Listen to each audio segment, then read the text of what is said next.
Good morning বন্ধুরা। প্রতিদিনের মতোও আজকেও ঘুম থেকে সকালে উঠে দেখি আজকেও সকাল হয়েছে। তাই সকালেই ঘুম থেকে উঠে প্রকৃতির কিছু সৌন্দর্য উপভোগ করলাম। অনেক ভালো লাগলো, হালকা রোদ পড়েছে এবং এই বাগান গাছগুলো দেখতেছেন। এখানে আমরা যেখানে কাম করি, কামের এরিয়াতে একটা আমাদের মুহুরি এই বাগান গাছ গাড়ছে, সেখানে ফুল এসেছে দেখতে পাচ্ছেন। কিন্তু বাগানটা বহুত দিন হলো, গাছটা কিন্তু ন্যাচারাল ভাবে তৈরি হচ্ছে, তাই এখনো বাগানটা ধরেনি।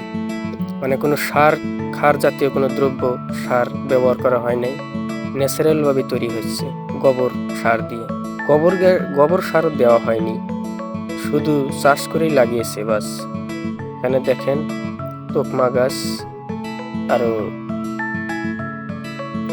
বিভিন্ন লেবু গাছ, বিভিন্ন ফলমূল গাছ আছে।